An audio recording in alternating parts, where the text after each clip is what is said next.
হামজা রাদিয়াল্লাহু আনহু যখন ইসলাম তিনি কবুল করেননি, শিকার করে ফিরছিলেন। হামজা রাদিয়াল্লাহু আনহু সিংহ শিকার করতে পারতেন। সিংহ শিকার, চারটাখানি কথা মনে করছেন। এরপর তিনি যখন যাচ্ছিলেন তখন এই দাসী হামজা রাদিয়াল্লাহু আনহুকে বললেন যে আপনি যদি দেখতেন কিভাবে আপনার ভাতিজাকে আবু জেহেল অপমান করলো, তাকে গালিগালাজ করলো, তাকে আঘাত করলো, তাহলে আপনি স্থির থাকতে পারতেন না। হামজা রাদিয়াল্লাহু আনহু তখন বললেন, আওয়া ফাআলা হাদা, সে কি সত্যিই কাজ করেছে? সেই দাসী বলল, বেলা ওয়াল্লাহ, আল্লাহর কসম করে বলছি অবশ্যই সেই কাজ করেছে। হামজা রাদিয়াল্লাহু আনহু বাসার দিকে না গিয়ে দারুন নাদওয়া অর্থাৎ মক্কার ওই যেটা কাবা দেখেন সেখানে গেলেন। সেখানে দেখলেন সেখানে আবু জেহেল তার দলবলকে নিয়ে সেখানে দাঁড়িয়ে আছে। হামজা রাদিয়াল্লাহু আনহু ঘর থেকে নেমেই আবু জেহেলের কলার ধরলেন এবং প্রচন্ড জোরে একটা ঘুষি দিলেন। প্রচন্ড জোরে। বলে দেয়, আবু জেহেল কিন্তু ওই সময়কার মক্কার রাষ্ট্রনেতা, মক্কার গোত্রের সব গোত্রের কিন্তু বনু মাখজুমের সর্দার। হামজা রাদিয়াল্লাহু আনহু এই কাজটা করলেন এবং বললেন, রুদ্দাহা ইন ইসতাতা'তা, তো যদি ক্ষমতা থাকে আমাকে ঘুষি মেরে ফেরত দে। যদি ক্ষমতা থাকে, রুদ্দাহা ইন ইসতাতা'তা, ক্ষমতা থাকলে আমার গালেও একটা মেরে দেখা। কথাটা তো এরকম আর কি। আবু জেহেল কিছু করতে পারলো না। হামজা রাদিয়াল্লাহু আনহু বললেন, ইন্নী উশহিদু আল্লা ইলাহা ইল্লাল্লাহ ওয়া আকুলু মা ইয়াকুল, আমি সাক্ষ্য দিচ্ছি আল্লাহ ছাড়া কোনো মাবুদ নাই, আমার ভাতিজা যা বলে আমিও তাই বলি।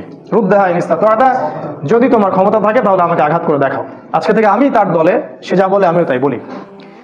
হামজা রাদিয়াল্লাহু আনহু ছুটলেন তার ভাতিজার দিকে, দারুল আরকামে গিয়ে তাকে পেলেন এবং সেখানে গিয়ে বললেন, ইয়া ইবনে আখি, হে আমার ভাতিজা, কুনতু আনসুরুকা বিল হামিয়া, আমি তোমাকে এর আগে আত্মীয়তার সম্পর্কের জন্য প্রোটেক্ট করতাম, ওয়ালান আনসুরুকা লিল ইসলাম, আর আজকে থেকে আমি তোমাকে ইসলামের জন্য প্রোটেক্ট করবো ইনশাআল্লাহ।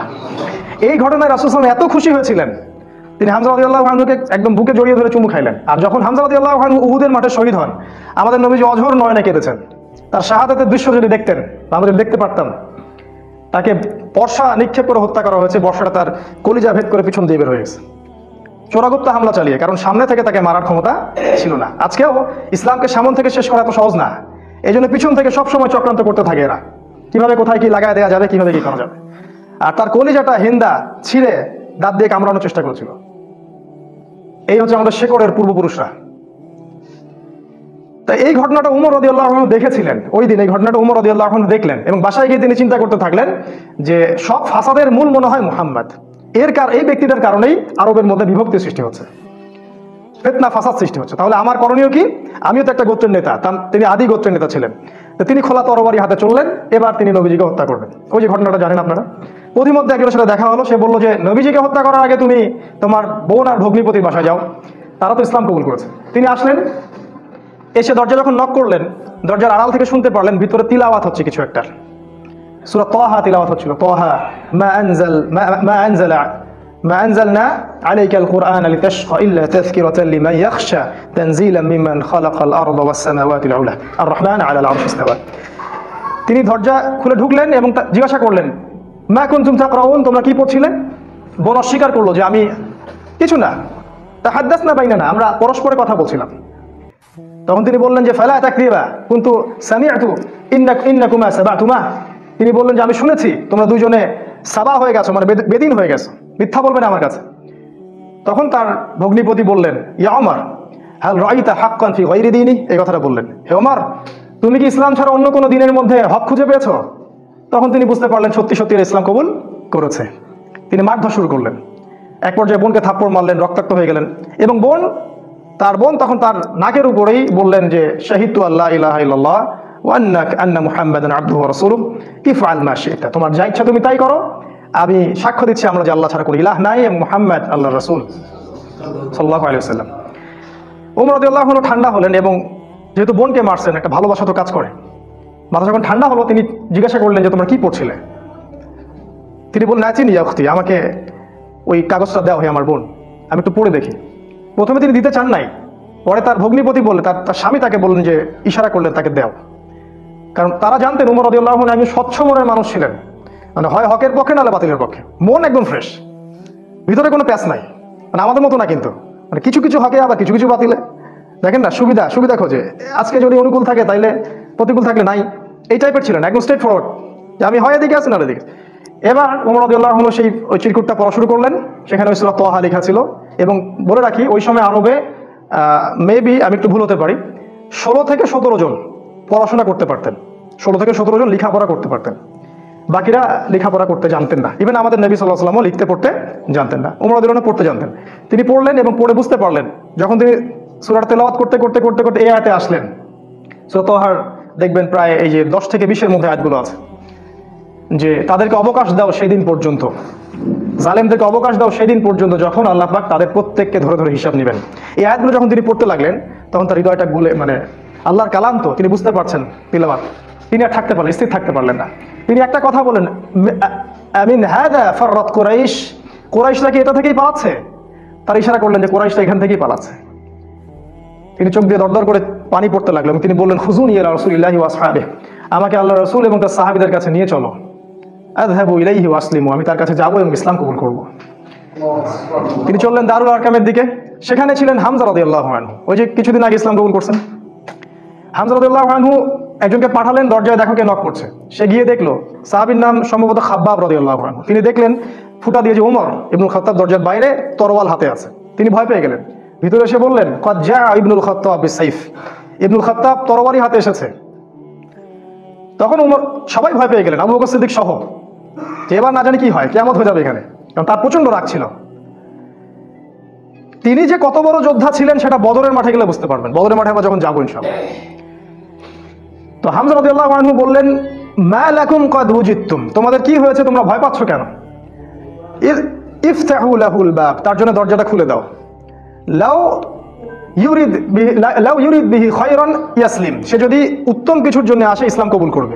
আও ইউরিদ গায়রা যালিক ইয়াকুনু কতলুহু আলাইনা হাইয়িনা, আর যদি ও খারাপ কোনো ইন্টেনশন এখানে আসে, ওকে আমরাই ধরে মেরে ফেলে দিব। এই যে হামজা, উনিও কাউকে টানান না। তুমি এত বড় যোদ্ধা তো কি হয়েছে, আমরাও তোমার চেয়ে কম না। তো তিনি ওমর রাদিয়াল্লাহু আনহুর কলারটা ধরে ভিতরে নিয়ে আসলেন, নিয়ে এসে দরজার সাথে ঠেকিয়ে দিয়ে বললেন যে, আলা তানতাহি হাত্তা ইয়ানজিলাল্লাহু বিকা কারিয়া, আলা তানতাহি হাত্তা ইয়ানজিলাল্লাহু বিকা কারিয়া, তুমি কি ততদিন পর্যন্ত বিরত হবে না যতদিন না আল্লাহ পাক তোমার উপরে কোনো শাস্তি আযাব পাঠাচ্ছেন আসমান থেকে? এইভাবে তিনি ধমক দিলেন আর কি। তো ওমর রাদিয়াল্লাহু আনহু ঠান্ডা হলেন, কারণ উনি তো ইসলাম কবুল করতে সেখানে আসছেন। এরপর রাসূল সাল্লাল্লাহু আলাইহি ওয়াসাল্লাম সেখানে বের হলেন। তিনি রাসূলের সামনে দাঁড়িয়ে, ওমর ইবনুল খাত্তাব রাসূলুল্লাহ সাল্লাল্লাহু আলাইহি ওয়াসাল্লামের সামনে দাঁড়িয়ে বললেন, ইয়া রাসূলুল্লাহ, হে আল্লাহর রাসূল, জিতুকা উমিনু বিল্লাহি ওয়া রাসূলিহি, আমি আল্লাহ এবং তার রাসূলের প্রতি ঈমানদার হয়েই এখানে এসেছি।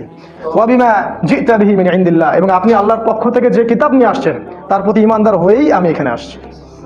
কালিমা সাক্ষ্য দিলেন, রাসূলকে বুক ভরে বললেন যে, এর আগ পর্যন্ত আমি ইসলামের যে বিরোধিতা করেছি, আজকের পর থেকে আমি ইসলামের পক্ষে শক্তি হয়ে কাজ করবো ইনশাআল্লাহ।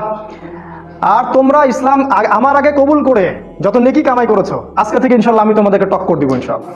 তিনি ঘর থেকে বের হয়ে গেলেন। প্রথমে গেলেন আবু জেহেলের বাসায়। আবু জেহেলের বাসায় নক করে বললেন, হ্যাঁ আলিমতা আন্নী কদ আসলামত, তুমি কি জানো যে আমি ইসলাম কবুল করেছি? বুকের পাঠা দেখছেন? দিন পালন করে বাসায় বলতেই পারে না যে আমি কোরআন সুন্নাহ ফলো করছি, আমি দিন পালন করছি। বাপের ভয়, মায়ের ভয়, সরকারের ভয়, নেতা খেতার ভয়, কত ভয়। আমাদের বাপদাদা কি আসলে এরকম ছিলেন? তিনি আবু জেহেলের বাসায় গিয়ে বললেন, তুমি কি হাল আলিমতা আন্নী কদ আসলামত, আবু জেহেল তুমি কি জানলা যে আমি ইসলাম কবুল করছি? আবু জেহেল আকাশ থেকে পড়লো, হাল ফাআলতা হাদা, তুমি কি সত্যি এটা করেছো? লা তাফআল, এটা করিও না। ও ভয় পেয়ে যাচ্ছে, কারণ এ তো ইসলামে গেলে খবর আছে আমাদের। তখন উনি চোখ মুখ বড় করে বলেছেন, বাল ফাআলতা, আমি অবশ্যই ইসলাম কবুল করেছি। এরপরে গেলেন ওয়ালিদ বিন মুগীরার বাসায়, ওখানে একই কথা বললেন। তারপর আরেক কাফেরের বাসায় আরেক একই কথা বললেন। এরপর আসলেন কাবা ঘরে। কাবা ঘরে এসে বললেন যে, ইয়া আইয়ুহান নাস, হে লোক সকল, ইলামু আন্নী কদ আসলাম, তোমরা জেনে রাখো আমি ইসলাম কবুল করেছি। ওয়ান শাহিদতু আল্লা ইলাহা ইল্লাল্লাহ ওয়া আন্না মুহাম্মাদান রাসূলুল্লাহ, আমি সাক্ষ্য দিয়েছি আল্লাহ ছাড়া কোনো মাবুদ নাই, মুহাম্মদ সাল্লাল্লাহু আলাইহি ওয়াসাল্লাম আল্লাহর বান্দা এবং রাসূল। এরপরে লোকজন তাকে মারা শুরু করলো, সবাই তাকে মারা শুরু করলো। পারতেছিল না তার সাথে, তিনি একাই 8-10 জনকে ডিফেন্ড করতেছিলেন। এক পর্যায়ে সেখানে আরো কিছু গোত্রনেতা আসে এবং তাদের মারামারিটা বন্ধ করে দেন। এবার দেখেন, মারামারি বন্ধ করে দিয়ে একজন ওমর রাদিয়াল্লাহু আনহুকে বলছিলেন যে, আফালা কুনতা কাতান্ত, ওমর তুমি কি চুপ থাকতে পারতে না? এই যে আমাদের হিকমা আছে না, চুপ থাকো। ওমর তুমি কি চুপ থাকতে পারতে না?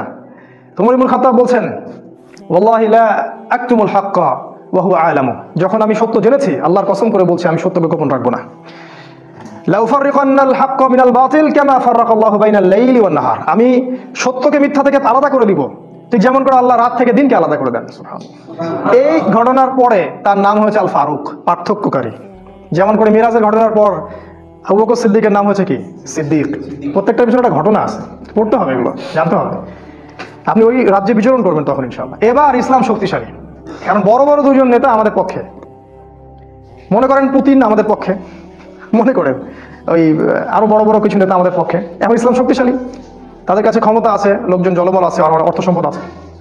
এবার রাসূলুল্লাহ সাল্লাল্লাহু আলাইহি ওয়াসাল্লাম এর কাছে গিয়ে ওমর রাদিয়াল্লাহু আনহু বললেন, ইয়া রাসূলুল্লাহ আলাসনা আলাল হক আলাইসু আলাল বাতিল, এভাবে বলতে থাকলেন, আমরা কি হকের উপর নাই, ওরা কি বাতিলের উপর নাই? আলাসনা মুসলিমান, আমরা কি মুসলিম না? আলাইসুল মুশরিকিন, তারা কি মুশরিক না? আমরা কেন এখানে গোপনে এভাবে ইসলামের দাওয়াত দিব, আজকে থেকে প্রকাশ্য দাওয়াত দিব। এই তারপর থেকে ইসলামের প্রকাশ্য দাওয়াত শুরু হলো, এবং মিছিল করতে করতে তারা কাবা ঘরে গেলেন এবং সবাই স্লোগান দিতে থাকলেন, লা ইলাহা ইল্লাল্লাহ মুহাম্মাদুর রাসূলুল্লাহ, লা ইলাহা ইল্লাল্লাহ মুহাম্মাদুর রাসূলুল্লাহ। এবার আরবের লোকরা জাজল্যমান একটা দৃশ্য দেখতেছে, রেভলিউশন। হঠাৎ করে এই যে 50, 60, 70 জন মানুষ বের হচ্ছে রাস্তায় এবং কালিমার স্বাক্ষর দিচ্ছে। ওই সময় কিন্তু এই পপুলেশনটা খুব কম না, একটু বেশি। এবার নির্যাতনের মাত্রা আরো বাড়তে থাকলো। আমাদের হাতে অল্প সময় আছে, আমি 5 মিনিটে শেষ করছি ইনশাল্লাহ। নির্যাতনের মাত্রা বাড়তে থাকলো এবং এক পর্যায়ে সাহাবীদের প্রতি এমন মর্মান্তিক নির্যাতন করা হলো, কিছু নমুনা আপনারা জানেন, ওই যে বিলাল রাদিয়াল্লাহু আনহুর ঘটনা, সুমাইয়া রাদিয়াল্লাহু আনহার ঘটনা, আবার খাব্বাব, তারপর মুসআব বিন উমাইর, এদিকে উসমান রাদিয়াল্লাহু আনহু, ইভেন আবু বকর সিদ্দিক, সমস্ত সাহাবীকেই টর্চার করা হলো। মানে ফিজিক্যাল, মেন্টাল, ইকোনমিক্যাল এমন কোনো টর্চার নাই যেটা করা হয়। এরপর রাসূল সাল্লাল্লাহু আলাইহি ওয়াসাল্লাম তাদেরকে বললেন, আবিসিনিয়ায় তোমরা হিজরত করো, দিন কায়েম। দেখেন, অনুকূল পরিবেশে এখন আমরা প্রকাশ্যে দাওয়াত দিচ্ছি, এখানে নির্যাতন হচ্ছে, ওখানে কিন্তু বোম ব্লাস্ট করছি না। আমরা বলছি যেখানে দিন পালনের সুযোগ আছে, অনুকূল পরিবেশ আছে, তোমরা সেখানে চলে যাও। সাহাবীরা চলে গেলেন ইথিওপিয়ায়, ওই যে আমি গতদিন খুতবায় বলেছিলাম, আবিসিনিয়ায়।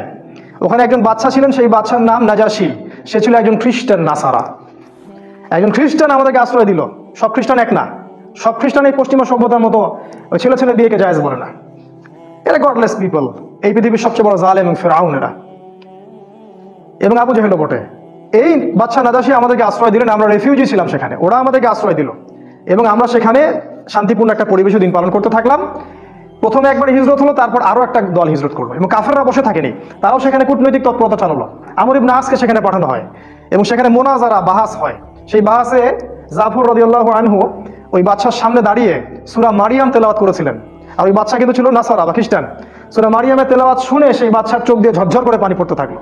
তিনি বুঝতে পারলেন যে এটা আল্লাহর পক্ষ থেকে এসে। তিনি বলেছিলেন একটা কথা, এটা লোক সামলাতে পারছেন। তিনি বলেছেন যে ইন্নাহা লাহুদান ইয়াখরুজু মিন মিশকাতিন ওয়াহিদা মা আনজালাল্লাহু আলা ঈসা ইবনে মারইয়াম ইন্নাহা লাহুদা ইয়াখরুজু মিন মিশকাতিন ওয়াহিদা। এটা বলেছেন এই বাদশা নাজাশী, বলেছিলেন যে তুমি যে তেলাওয়াত করলে শুনে মনে হচ্ছে ঈসার কাছে যেটা এসেছিল এটা সেই একই আলোক বর্তিকা থেকে এসেছে। এ তো খ্রিস্টান, এ কি এদের মতো খ্রিস্টান? এরা কি এখান থেকে হেদায়েত নিবে না?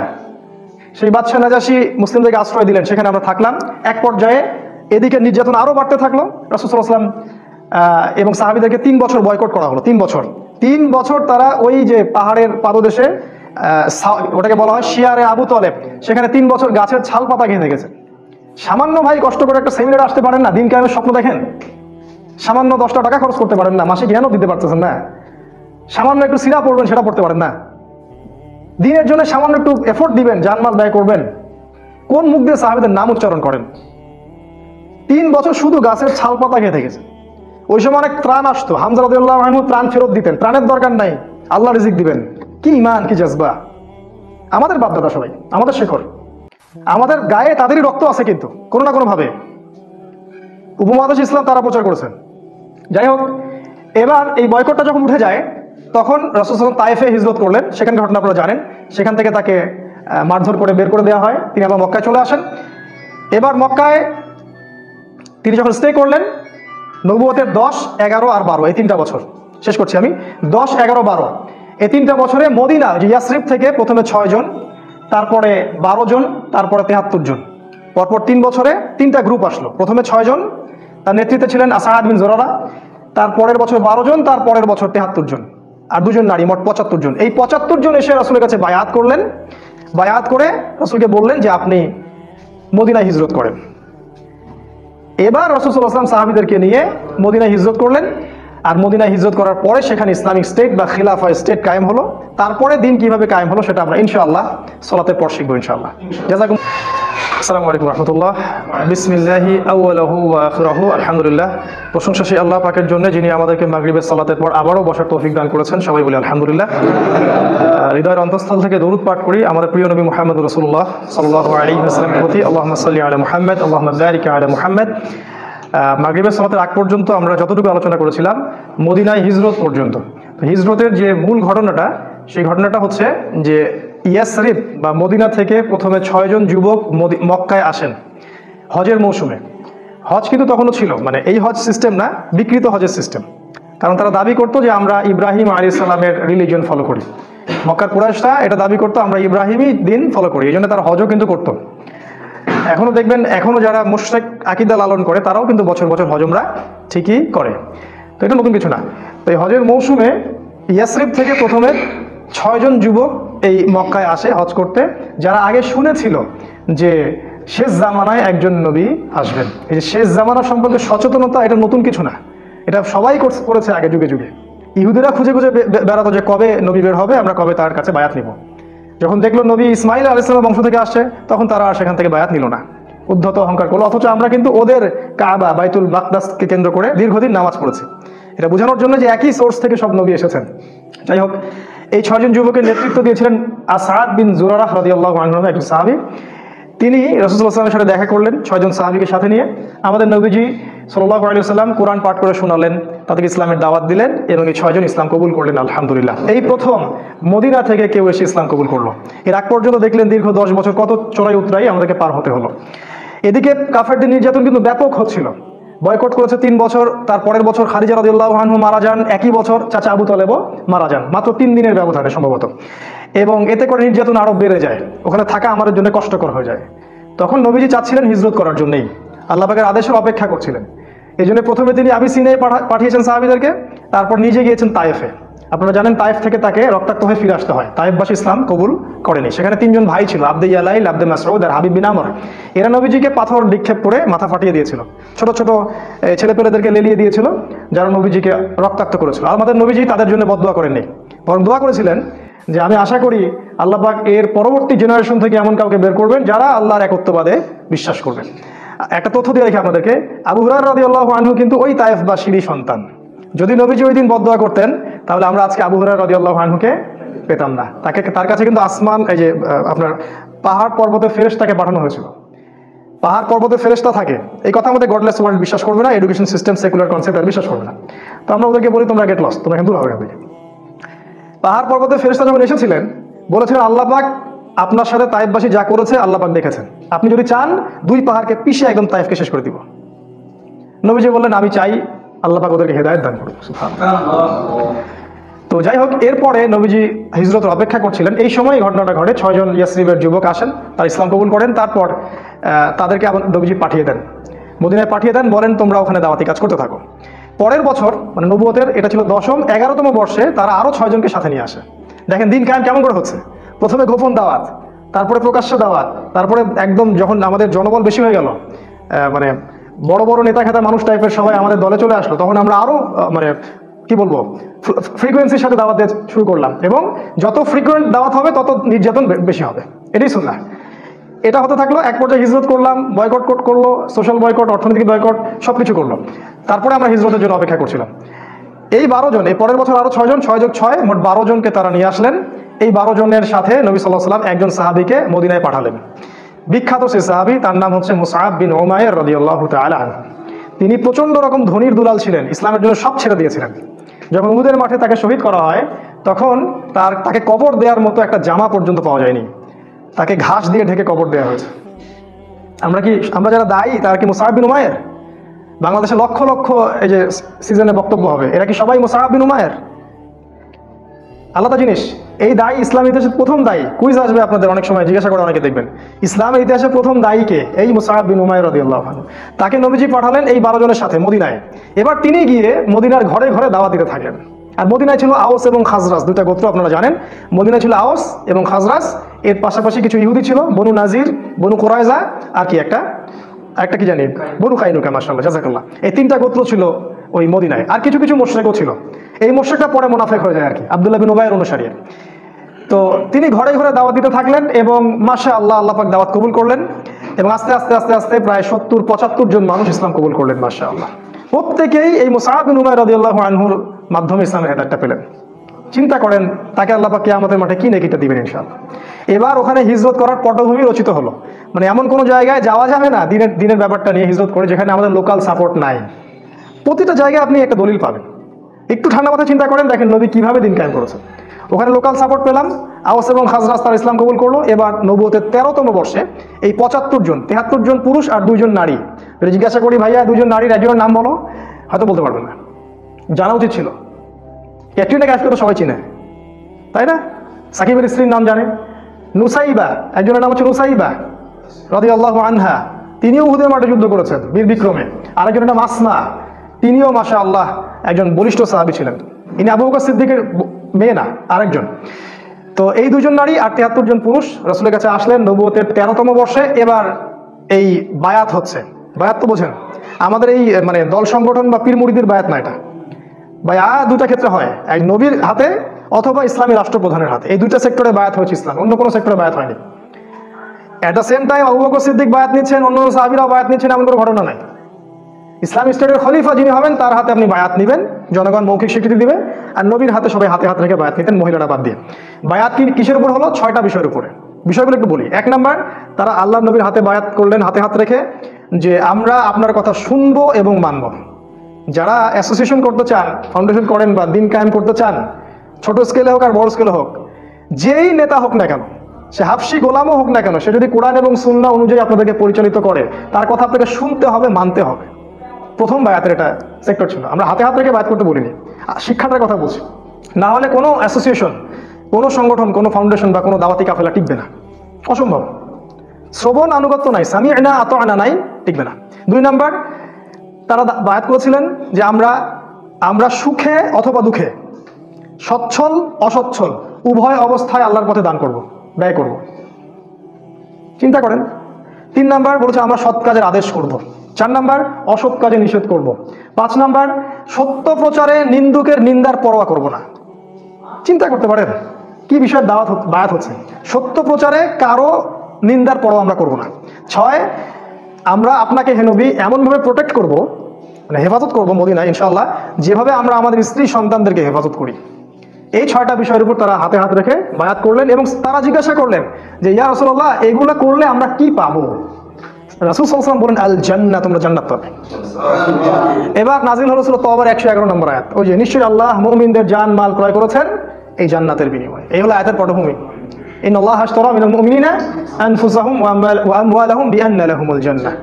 যখন আপনি এই বিষয়গুলো জানবেন তখন কোরআন হাদিস পড়ে মজা পাবেন, কখন কোনটা কোন জায়গায় আসছে। এবার নবীজি হিজরত করলেন, একা না, তিনি সবার শেষে গেলেন। প্রথমে সাহাবীদেরকে পাঠিয়ে দিলেন। নেতা যে হবে সে আগে বিপদ ফেস করবে, তার অনুসারীদেরকে সে আগে সিকিউর জায়গায় নিয়ে যাবে, তারপর সে যাবে। একজন নেতাকে হতে হবে আত্মত্যাগী। আগে কর্মীদের স্বার্থ দেখতে হবে, তাদের মেন্টালিটি বুঝতে হবে, কার মানসিকতা কি, কার মধ্যে কি পোটেনশিয়াল আছে। তিনি যাকে তাকে দাওয়াত দিতে পাঠান নাই, মুসআব বিন উমাইরকেই পাঠিয়েছেন, কারণ তিনি জানতেন যে তার মধ্যে এই যোগ্যতাটা আছে। তারপর তিনি হিজরত করলেন। আপনারা জানেন ওই হেরা গুহায় কি হলো, গাড়ি সাউরে কি হলো। এদিকে 100 উটের ঘোষণা হলো, ধরে আনতে পারলে 100 উট দেওয়া হবে। আল্লাহ পাক তাকে নিরাপদে পৌঁছে দিলেন মদিনায়। এইবার মদিনায় গিয়ে ইসলামিক স্টেট কায়েম হলো। কিভাবে? আওস এবং খাজরাজের সাহাবীরা আনুগত্য করলেন এবং রাসূল সাল্লাল্লাহু আলাইহি ওয়াসাল্লামকে ইসলামিক স্টেটের প্রেসিডেন্ট বানিয়ে দিলেন। আল্লাহ পাক এই ওয়াদাটা করেছিলেন, সূরা নূরের 55 নম্বর আয়াতটা পড়ে দেখবেন। আল্লাহ পাক আগেই বলেছিলেন যে ওয়া'আদাল্লাহুল্লাযীনা আমানু ওয়া আমিলুস সলিহাতি লা ইস্তাখলিফান্নাকুম ফিল আরদ কামা ইস্তাখলাফাল্লাযীনা মিন ক্বাবলিকুম। আয়াতটা শুনেন। আল্লাহ পাক বলছেন, নিশ্চয়ই আল্লাহ ওয়াদা করেছেন যারা ঈমানদার এবং যারা সৎ আমল করে, যে আল্লাহ পাক তাদেরকে অবশ্যই খেলাফত দান করবেন। সূরা নূরে আছে 55 নম্বর আয়াত। খেলাফত পাওয়ার শর্ত এটা, আপনাকে ঈমানদার হতে, প্রকৃত আমল সালেহ করতে হবে। একটা বড়, শেষের দিকে আরো 2টা শর্ত আছে। 1, আল্লাহর সাথে শিরক করা যাবে না। আর 2 নাম্বার, আল্লাহ যখন ক্ষমতা দিবেন তখন ইনসাফ ছাড়া অন্য কোনো দুর্নীতি করা যাবে না, তাহলে শক্তি নষ্ট হয়ে যাবে, খেলাফত চলে যাবে, যেটা হয়েছে এখন আমাদের আর কি। খেলাফা কায়েম হয়ে গেল এবং ওখানে ইহুদিদের সাথে একটা চুক্তি হলো। আওস খাজরাজ ইহুদি সবার সাথে একটা চুক্তি হলো, কারণ ওরা ইসলামিক স্টেটের মধ্যে চলে আসলো। ওরা পছন্দ করেনি নবীকে, তারপরেও তাদেরকে সেখানে থাকতে তারা বাধ্য হলো। এবং মুশরিক যারা ছিল ওখানকার, তারা মুনাফিক হয়ে আব্দুল্লাহ বিন উবাইর নেতৃত্বে ইসলামের শত্রুতা করতে থাকলো। তারা বাহ্যিকভাবে ইসলাম কবুল করলো ঠিকই, কিন্তু অভ্যন্তরীণ দিক থেকে তারা ইসলামকে পছন্দ করেনি। আর আমাদের নবী এই সনদটার নাম দিয়েছিলেন মদিনা সনদ। আজকে যদি প্রতিটা মুসলিম দেশ, অ্যাটলিস্ট মুসলিম দেশ মদিনা সনদ অনুযায়ী চলতো, তাহলে আমাদের সমাজের অবস্থা আজকে এমন হতো না। মুখে খালি বলি আমরা মদিনা সনদ, কোনো মদিনা সনদের এগুলা বাস্তবায়ন নাই, সবই বোগাস, আইওয়াশ, খালি মানুষকে ধোকা দেওয়া। এরপর কি হলো? এরপরে আমরা কিন্তু দেখেন স্টেট পেলাম। দেখেন ইসলামিক আইন বাস্তবায়ন কখন হলো? যখন আমরা স্টেট পেলাম। তারপরে মক্কায় কোনো ইসলামিক আইন বাস্তবায়ন করলেন না নবীজি। মক্কায় যখন সাহাবীদেরকে নির্যাতন করা হচ্ছিল, সাহাবীরা বলছিলেন আমাদেরকে যুদ্ধের অনুমতি দেন ইয়া রাসূলুল্লাহ, আমরা আল্লাহর পথে যুদ্ধ করবো এই মুশরিকদের বিরুদ্ধে। আমাদের নবীজি কিন্তু বলছেন সবর করো, ইসবির ইয়া আলা ইয়াসির ইন্নামা ওয়াইদাকুমুল জান্নাহ, তোমরা ধৈর্য ধরো, তোমাদের জন্য জান্নাত আছে। ওই সময় ধৈর্যটাই ছিল আমাদের জিহাদ, কারণ মক্কায় আমাদের এরকম পরিবেশ ছিল না। কখন কি করতে হবে দিন কিয়ামতের ক্ষেত্রে বুঝতে হবে। মদিনায় গিয়ে আমরা পেলাম ইসলামিক স্টেট, আমাদের স্টেট, আমাদের সার্বভৌমত্ব, মদিনার চুক্তি হয়ে গেল। এবার আমরা ইকোনমির দিকে ফোকাস করলাম, অর্থনীতি শক্তিশালী করা শুরু করলো, সামরিক প্রশিক্ষণ দেওয়া শুরু করলো, সাহাবীরা অস্ত্রশস্ত্র বানানো শুরু করলেন, একদম কূটনৈতিক তৎপরতা শুরু হলো এবং সারিয়া অভিযান শুরু হলো। আজকে ওই গোত্রে তো কালকে ওই গোত্রে, কারণ আমাদের মিলিটারি পাওয়ার আছে। এখন আমরা ফোর্সফুলি অন্য গোত্রে যাচ্ছি এবং গিয়ে ওদেরকে ইসলামের দাওয়া দিচ্ছি। কোনো কোনো ক্ষেত্রে ওরা যদি অন্যায় করে আমাদের বিরুদ্ধে, আমরা ওখানে অস্ত্র দিয়ে প্রতিবাদ করছি। এক পর্যায়ে মুশরিকরা মক্কার, তারা যখন বদর প্রান্তে আসলো, তখন আমরা ওখানে গেলাম। আমরা আক্রমণ করিনি বদরে। তোমরা যারা ইসলামকে জঙ্গিবাদের আর এই যে সন্ত্রাসের ধর্ম বানিয়েছো মিডিয়ার মাধ্যমে, তোমাদের মতো ছোট লোক এই পৃথিবীতে কারণ নাই, এদের মতো বড় মিথ্যাবাদী এই পৃথিবীতে কারণ নাই, কেউ নেই। বদরে ওরা আক্রমণ করেছিল, আমরা ডিফেন্ড করেছি প্রথম, এবং ওদের সৈন্য সংখ্যা ছিল 1000, আমাদের মাত্র 300 জন। ওদের 70টা উট, এতগুলা ঘোড়া, আমাদের মাত্র 2টা ঘোড়া। অসম যুদ্ধ, কোনো ক্যালকুলেশনই মিলবে না যুদ্ধ। তারপর আল্লাহ পাক ওই যুদ্ধে আমাদেরকে বিজয় দান করলেন। যুদ্ধের ঘটনা অনেক ডিটেলস আজকে বলার সময় নাই, এতটুকু বলছি, ওই যুদ্ধে আল্লাহ পাক ফেরেশতাদেরকে দিয়ে আমাদেরকে সহযোগিতা করেছেন। যদি আজও সেই ঈমান, সেই আমল, সেই তাকওয়া থাকে, সেই ইসলাম থাকে, আজকেও আল্লাহ পাক ফেরেশতাকে নামায় আমাদেরকে হেল্প করতে পারেন ইনশাআল্লাহ। এবং সেটা হচ্ছে পৃথিবীতে। দেখবেন বিভিন্ন জায়গায় অনেক মুসলিম ভাই যারা দীর্ঘদিন ধরে এই কুফার, এই ফাসেক আর জালেমদের বিরুদ্ধে দাঁড়িয়ে আছে, আপনি দেখবেন তাদের হাতে এমন কোনো অস্ত্রশস্ত্র নাই, কিন্তু তারপরেও বড় বড় পরাশক্তিরা ওদের সামনে মাথা নত করতে বাধ্য হচ্ছে। দেখছি না আমরা একটা মিডিয়ার মাধ্যমে। এখন আল্লাহ পাক সাহায্য করেন। আল্লাহ পাক সূরা সূরা আনফালের মধ্যে বলেছেন যে আল্লাহ পাক প্রায় 5000 3000 ফেরেশতা আল্লাহ পাক পাঠিয়ে দিয়েছিলেন সেদিন মুসলিমদের সহযোগিতা করার জন্য। আল্লাহ পাক চাইলে আরো 1000 পাঠাতে পারতেন। আল্লাহ বলেছেন এই কথাগুলো। বদরে জিতলাম আমরা, এবং শোচনীয় পরাজয় ওদের। 70টা বড় বড় নেতাকে শেষ করে দেওয়া হলো, একটাকেও বাকি রাখা হয়নি। আর বলে দেই, এই মক্কায় কিন্তু নবীজি এদের নাম ধরে ধরে বদদোয়া করেছিলেন। আপনারা হয়তো জানেন, মক্কায় নবীজি এদের নাম ধরে ধরে বদদোয়া করেছেন, আল্লাহ একে দেখে নিও, একে দেখে নিও, একে দেখে নিও। তো আজকে যারা ইসলামের বিরুদ্ধে শত্রুতা করছেন বা আলেম ওলামাদেরকে ঢুকাচ্ছেন ভিতরে, তাদের বদদোয়া খুব খারাপ জিনিস। এই বদদোয়া থেকে বেঁচে থাকবেন। আপনার মসনদ গুড়া গুড়া হয়ে যাবে ওদের বদদোয়ায়। আপনাদের মসনদ, অহংকার, এই যে জুলুমের ভিত্তিতে গড়া এই সাম্রাজ্য একটা বদদোয়া চুরমার হয়ে যাবে ইনশাআল্লাহ। আলেম ওলামাকে এইভাবে কষ্ট দিবেন না। আজকে এগুলো বলার কেউ নাই, বলতে হচ্ছে আমাদেরকে। নবী সাল্লাল্লাহু আলাইহি ওয়াসাল্লাম নাম ধরে ধরে দোয়া করেছিলেন, সবগুলা লাশ বদরের কূপে পাওয়া গেছে। আপনারা জানেন, ছোট ছোট কচি কাঁচা সাহাবী, বয়স 12, 13, 14, এরা আবু জাহেলের গলা কেটে হত্যা করেছে। আব্দুল্লাহ বিন মাসউদ তার গলাটা নিয়ে এসে রাসূলের সামনে দিয়ে দিয়েছেন, এই যে আবু জাহেলের মাথা শেষ, সব বড়াই দম্ভ শেষ, জাহান্নামে চলে গেল। এর পরের বছর তারা উহুদে আসলো প্রতিশোধ নিতে। এবারও আমরা যুদ্ধে জিতছিলাম, গুটি নিচ্ছি আমি, এবারও কিন্তু আমরা যুদ্ধে প্রায় জিতেই গিয়েছিলাম। নবীজি বলেছিলেন এই পাহাড় থেকে তোমরা 50 জন নামবে না, যদি দেখো আমাদেরকে পাখি ঠোকরাচ্ছে লাশের উপরে, তারপরেও তোমরা এই 50 জন এখান থেকে নামবে না। নেতার আদেশ, ভালো করে দেখেন।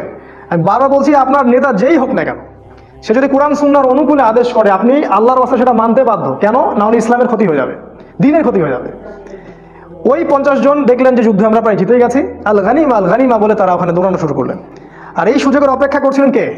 খালিদ বিন ওয়ালিদ। তখন তিনি ইসলাম কবুল করেননি।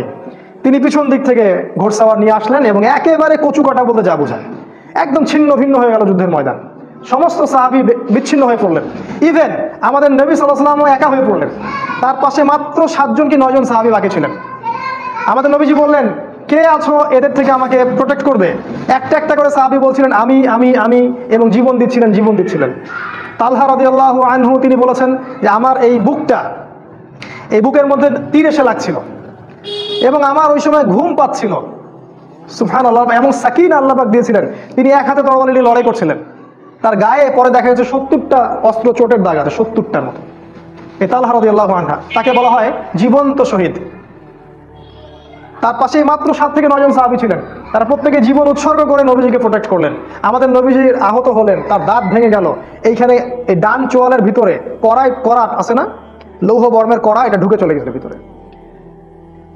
তিনজনের নাম আজকে বলতেছি না, সময় কম, সময় লেগে যাবে। এই তিনজন নবীকে আক্রমণ করেছিল আর কি। ইবনু কামিয়া একজনের নাম, একজন সাদ ইবনে আবি ওয়াক্কাসের ভাই, এরা মিলে নবীকে আক্রমণ করেছিল। তো নবীজি রক্তাক্ত হলেন, আহত হলেন, এবং সাহাবীরা প্রায় 70 জন সাহাবী শহীদ হয়ে গেলেন। তার মধ্যে বিখ্যাত সাহাবী হামজা রাদিয়াল্লাহু আনহু ছিলেন, যাকে বর্ষা নিক্ষেপ করে হত্যা করা হয়। এই মুসআব বিন উমাইর রাদিয়াল্লাহু আনহুও শহীদ হয়ে গেলেন। এগুলো বলার আমার খুব পিপাসা ছিল, ইনশাল্লাহ পরে এক সময় হবে। যে এই সাহাবীর ডান হাত কেটে ফেলা হয়, ডান হাত দিয়ে অস্ত্র চালাচ্ছিলেন, ডান হাত কেটে ফেলা হয় অস্ত্রের আঘাতে, তারপর বাঁ হাত দিয়ে তরোয়াল চালাচ্ছিলেন। একজন মুসলিম কখনো পরাজিত হয় না শেষ পর্যন্ত, শেষ পর্যন্ত সে সার্ভাইভ করার চেষ্টা করবে। তারপর তিনি বুকের সাথে পতাকাটাকে জড়িয়ে রেখেছিলেন, এই অবস্থায় তাকে দ্বিখণ্ডিত করে হত্যা করা হয়। এই হলো মুসআব বিন উমাইর রাদিয়াল্লাহু আনহু। এরকম অসংখ্য সাহাবী, 70 জন সাহাবী সেদিন শহীদ হয়ে গেলেন। কেন? ওই যে নেতা আদেশ করেছিলেন ওখান থেকে নেমো না, যদি আমাদেরকে দেখো পাখি ঠোকরাচ্ছে তাও নেমো না, তারা কিন্তু দৌড়ালেন গনিমা আল গনিমা, এই ভুলের মাসুল দিতে হলো। এবং সাময়িকভাবে আমরা উহুদ যুদ্ধে কিন্তু মোটামুটি বলা যায় পরাজিত দ্বার প্রান্তে চলে গেলাম। যদিও বা তারপরে ওই সাহাবীদের মাধ্যমে এবং আল্লাহ রাসূল ডাক দিলেন, এই সাহাবীরা তোমরা আমার কাছে চলে আসো। তখন সাহাবীরা যখন তার কাছে আসলেন, নবী সাল্লাল্লাহু আলাইহি ওয়াসাল্লাম আস্তে আস্তে করে উহুদ পাহাড়ের দিকে উঠে গেলেন এবং তাকে সেভ করা হলো। কিন্তু ব্যাপক ক্ষতি হয়ে গেল ইসলামের, 70 জন সাহাবী শহীদ হয়ে গেলেন। এই হলো উহুদ। তারপরে আসলো খন্দক। পরের বছর তারা আবার আক্রমণ করলো। এবার তারা ওই ইহুদিদের সাথে চুক্তি করে আক্রমণ করলো, ভিতরের ইহুদি বনু কুরাইজার সাথে চুক্তি করে তারা আক্রমণ করলো। ভিতরেও শত্রু, বাইরেও শত্রু, কি করবে? এখন সালমান আল ফারসি তিনি পরামর্শ দিলেন, ইয়া রাসূলুল্লাহ সামনে একটা খন্দক করে ফেলেন। এটা হচ্ছে পারস্যের টেকনিক, মানে ওই সময় ইরাক ইরান এই জায়গার টেকনিক, যুদ্ধ টেকনিক, কৌশল। খন্দক থাকলে ওরাও আসতে পারবে না, আমরাও ডিফেন্ড করতে পারবো। আমাদের নবীজি খেয়ে না খেয়ে সেই খন্দক খুঁড়লেন নিজে, খালি পেটে, পেটের মধ্যে পাথর বেঁধে। প্রত্যেক সাহাবীকে 10 হাত করে জায়গা দেওয়া হলো, তোমরা খোঁড়ো। আজকে আমরা যারা দিনের রিপ্রেজেন্টেটিভ আর কি, দিনের জন্য কিছু কিছু কাজ করতে নিজের অপমান মনে হয়, ছোট মনে হয়, তাই না? আমাদের নবীজি নিজে সেখানে খন্দক খুঁড়লেন, এত বড় নেতা হয়েও আজকে আমাদের অপমান ফিল হয় দিনের জন্য কাজ করতে। দিনের কোনো কাজই ছোট না। এবং ওই সময় অনেক মোজেজা দেখা গেল, নবীজির বরকতে খাবার বেড়ে গেল, অনেক ঘটনা ঘটেছে আর কি। যাই হোক, ওরা আক্রমণ করলো কিন্তু ওরা কিছু করতে পারলো না, কারণ খন্দক ছিল। এই প্ল্যানটা খুব মাস্টার প্ল্যান ছিল। এই টেকনিকটা আরবের কেউ তখন দেখে নাই, প্রথম দেখা হলো। আর সালমান আর ফারসিকে আল্লাহ রাসূল একজন বুকে জড়িয়ে ধরলেন। তিনি বলেন, সালমান মিন আহলি বাইত, সালমান আজকে থেকে আমার পরিবারের একজন। সুবহানাল্লাহ, চিন্তা করছেন, সালমান আমার পরিবারের একজন আজকে থেকে। এই জন্য শিয়ারা তাকে নিয়ে একটু বেশি বাড়াবাড়ি করেন, এই জন্য বুঝবেন, এখন বুঝবেন জিনিসগুলো। তারপরে এবার সেখানে একজন বিখ্যাত সাহাবী ছিলেন সাদ ইবনে মুআয রাদিয়াল্লাহু আনহু। তার একটা কথা ছিল, এই কথাটা বলে আমি আগাচ্ছি।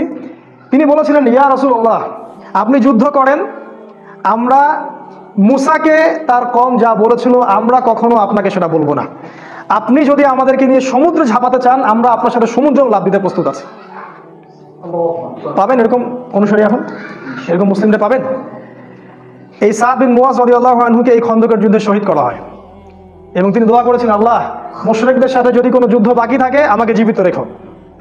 তিনি শহীদ হলেন এবং শহীদ হওয়ার আগে বললেন যে আজকের পর থেকে মুশরিকরা আমাদেরকে আর আক্রমণ করবে না, কারণ আমি আল্লাহর কাছে দোয়া করেছিলাম যদি মুশরিকদের সাথে কোনো যুদ্ধ বাকি থেকে থাকে, আল্লাহ আমাকে আপনি বাঁচিয়ে রাখেন। আজকে আমি শহীদ হচ্ছি, তার মানে এরপর থেকে ইসলাম আরো সামনের দিকে যাবে, আর ওরা আমাদেরকে আক্রমণ করতে পারবে না। এবং তাই হলো। এরপর থেকে তারা আর আমাদেরকে আক্রমণ করতে পারলো না। এরপর থেকে সব কাউন্টার অ্যাটাক শুরু হলো এবং আমরা এবার অফেন্সিভলি অ্যাটাক করা শুরু করলাম। আগে আমরা ডিফেন্স করছিলাম, এবার আমরা অ্যাটাক করা শুরু করলাম। আস্তে আস্তে আরো বিভিন্ন গোত্রগুলো আমরা আস্তে আস্তে করতলগত করলাম। এবং 6ষ্ঠ হিজরিতে গিয়ে নবী সাল্লাল্লাহু আলাইহি ওয়াসাল্লাম হুদাই ওই যে ওমরা করতে যেতে চাইলেন, তারা পথ আটকে দিল।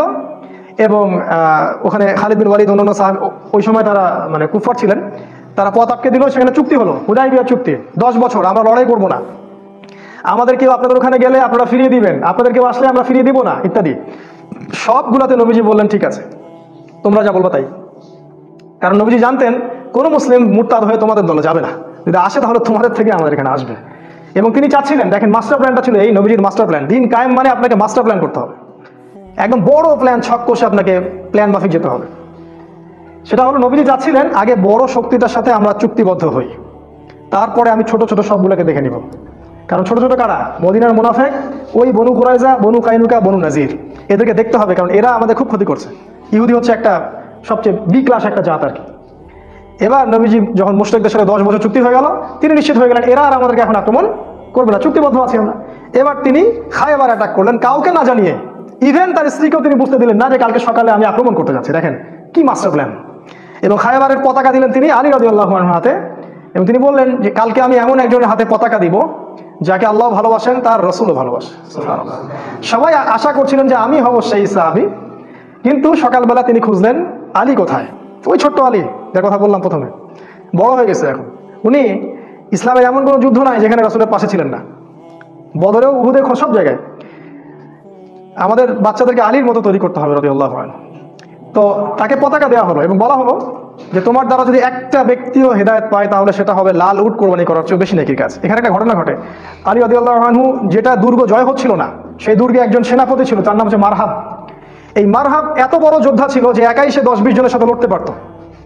আলী রাদিয়াল্লাহু আনহু তার সামনে দাঁড়িয়ে বললেন, আমার মা আমার নাম রেখেছে হায়দার।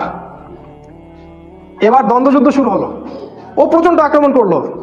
মানে ইতিহাসের বইগুলোতে এসেছে যে আলী রাদিয়াল্লাহু আনহুর ঢালটা হাত থেকে পড়ে যায়, আর আলী রাদিয়াল্লাহু আনহুকে আল্লাহ পাক ওই সময় এমন শক্তি দেন যে হাত দিয়ে তিনি বা হাত দিয়ে লোহার কপাটটা খুলে ঢাল হিসেবে ব্যবহার করেছিলেন, সুবহানাল্লাহ।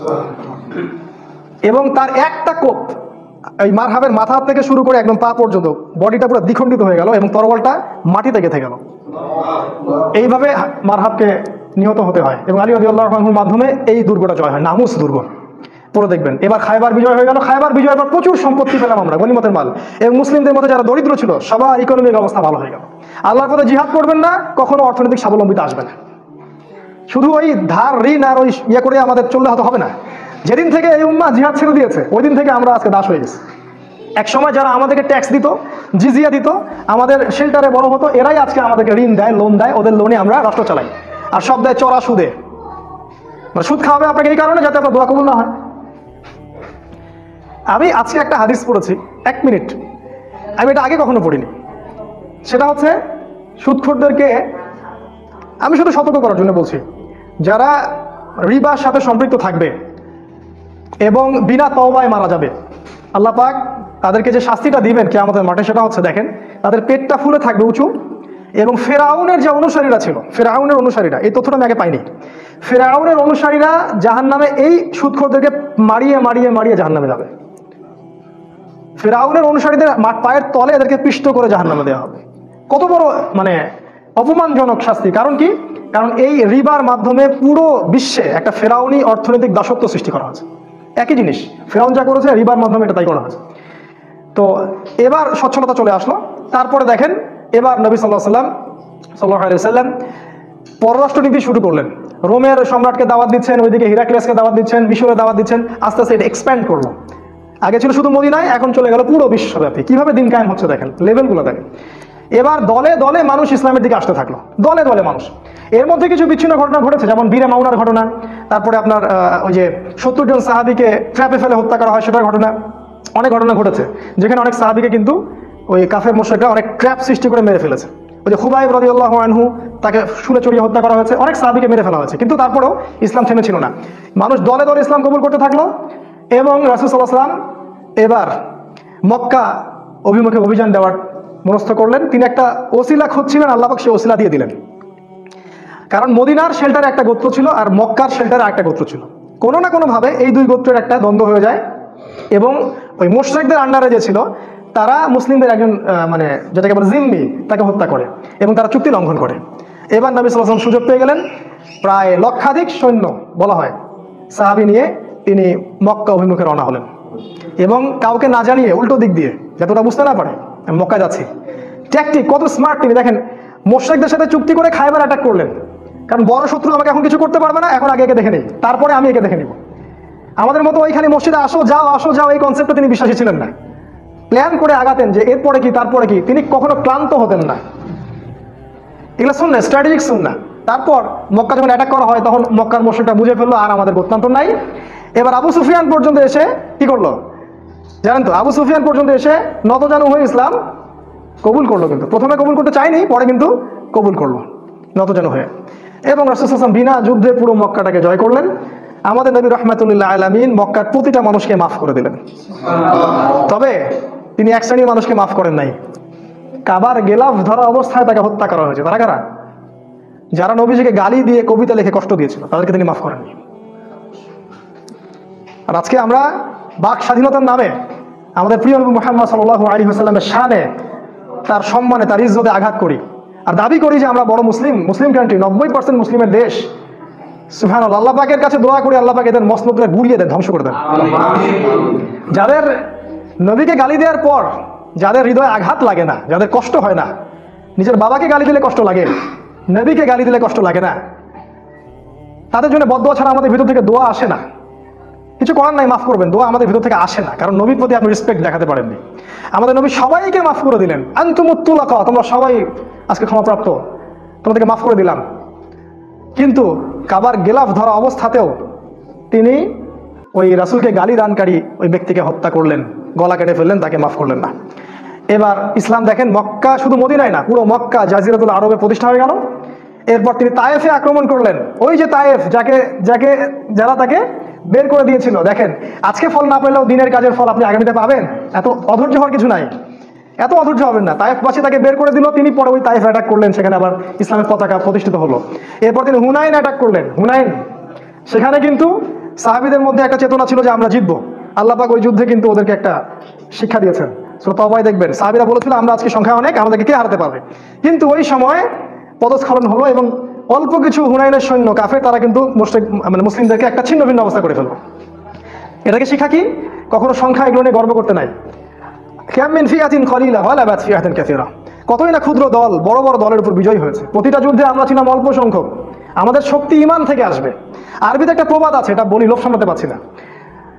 আল ইয়াদু লা ইয়াহমিলুস সাইফ আল কলবু ইয়াহমিলুহু, আরবিতে বলে যে হাত তরবারি ধারণ করে না, তরোয়াল কলব ধারণ করে। মানে কলিজা লাগে তরোয়াল ধরতে, হাত লাগে না, এটা হচ্ছে বাংলা কথা আর কি। তো যে সংখ্যা আধিক্য এগুলো আমাদের পাওয়ার না, আমাদের পাওয়ার ঈমান, তাকওয়া এবং তাওহীদ ও সুন্নাহ। এবার হুনাইনও আমাদের আন্ডারে চলে আসলো। দেখেন পুরো জাজিরাতুল আরবে আমাদের আন্ডারে চলে আসলো। এবার বিদায় হজ হলো, নবীজি সবার সামনে ভাষণ দিলেন। বিদায় হজের ভাষণে আলাদা খুতবা দেওয়া যাবে, এত বিশাল এবং শিক্ষণীয় ভাষণ। তিনি সমস্ত শিরিক, সমস্ত যে বেদাত, সমস্ত দুর্নীতি, পাপাচার, সুদ পায়ের তলে পিষ্ট করে দিলেন এবং পুরো আরবের মধ্যে ভাই ভাই ভ্রাতৃত্ব ছড়িয়ে দিলেন। তিনি বললেন আজকে থেকে অনারবের উপর কোনো অধিকার নাই, আরবের উপর কোনো কর্তৃত্ব নাই, লালের সাদার উপর কোনো কর্তৃত্ব নাই, সাদার কালোর উপর কোনো কর্তৃত্ব নাই। কুল্লুকুম মিন আদম, তোমরা সবাই আদম সন্তান, ওয়া আদম মিন তুরাব, এবং আদম মাটির সন্তান। ইসলামী ভ্রাতৃত্ব প্রতিষ্ঠা হলো, পুরো জাজিরাতুল আরব ইসলামের করতলগত হলো। এরপর আপনারা জানেন আবু বকর সিদ্দিক, ওমর, উসমান, আলী, আর অনেক সময় চলেছে। ইভেন এই 1914 আগ পর্যন্ত খেলাফতের একটা সেল ছিল অটোম্যানদের মাধ্যমে। আর আজকে আমরা বিগত 100 বছর থেকে আমাদের অবস্থা মনে হচ্ছে আমরা মিসকিন, আমরা এতিম, আমাদের কেউ নাই, আমরা দুর্বল, আমাদের অর্থ নাই, অস্ত্র নাই, নেতা নাই।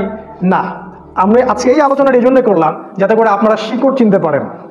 নবী সাল্লাল্লাহু আলাইহি ওয়াসাল্লাম এভাবে দাওয়াতি কাজ করে দিন কায়েম করেছেন। এটা হচ্ছে ইকামতে দ্বীনের সুন্নতি পদ্ধতি। শেষ করার আগে এতটুকু বলবো যে দেখেন নবী সাল্লাল্লাহু আলাইহি ওয়াসাল্লামের সুন্নাহ এখনো আছে, আল্লাহ পাকের কিতাব কোরআন এখনো আছে, সে আল্লাহর ফেরেশতারা জীবিত আছেন, সে আল্লাহ পাক জীবিত আছেন। আমরা ইসলাম যারা ধারণ করি আমরাও এখনো মাঠে আছি। আমরা আল্লাহ পাককে ছেড়ে কাকে কোন অদৃশ্য শক্তিকে ভয় করছি এই দিনের পথে বিজয়ের কাফেলায় অংশগ্রহণ করার বদলে? সে আল্লাহ এখনো জীবিত, সেই কোরআন সুন্নাহ আমাদের কাছে আছে। আজও যদি সেই ঈমান আমাদের কাছে থাকে, ইনশাআল্লাহ আবারও এই পৃথিবীতে খেলাফা কায়েম হবে ইনশাআল্লাহ, যেটা আল্লাহ পাক জানিয়েছেন আমাদেরকে তার নবীর মাধ্যমে। আগামী দিনগুলোতে ইনশাআল্লাহ আবারও জেরুজালেম থেকে সেই খেলাফা প্রতিষ্ঠিত হবে ইনশাআল্লাহ। ট্যাকটিক অ্যাপ্লাই করতে হবে, রাসূলের সুন্নাহ ফলো করতে হবে, যখন যে পরিবেশ পরিস্থিতি সেই অনুযায়ী কাজ করতে হবে। প্রথমে গোপন দাওয়া, দেন প্রকাশ্য দাওয়া, অনুকূল পরিবেশ, প্রয়োজনে হিজরত, ইসলামিক স্টেট, যুদ্ধ, জিহাদ, সামরিক প্রশিক্ষণ, সবকিছুই এর অন্তর্ভুক্ত। খালি একটা দিকে ফোকাস করলে দিন কায়েম কখনোই হবে না। আল্লাহ পাক আমাদের সবাইকে এই আলোচনাটাকে বোঝার তৌফিক দান করুন, আল্লাহুম্মা আমিন। আমাদের সবার মাঝে রাসূলের সুন্নাহকে জাগ্রত করুন, আমাদেরকে কোরআন এবং সুন্নাহর চেতনায় আল্লাহ পাক বলিয়ান করুন এবং আমাদেরকে আল্লাহর জন্য, আল্লাহর দ্বীনের জন্য আমাদের জান, মাল, সময়, শ্রম যা আছে সবকিছু ব্যয় করে দিন প্রচার ও প্রতিষ্ঠা এবং ইকামতের দিনের কাজে আল্লাহ পাক আমাদেরকে নিবেদিত প্রাণ করে দিন, আল্লাহুম্মা আমিন। আকুলু কওলি হাযা আস্তাগফিরুল্লাহ লি ওয়া লাকুম ওয়া লিসাইরিল মুসলিমিন। যারা এই সেমিনারটা অ্যারেঞ্জ করেছেন, যারা অনেক শ্রম দিয়েছেন, কষ্ট করেছেন, তাদের সবাইকে আমরা জাযাকুমুল্লাহ খায়রান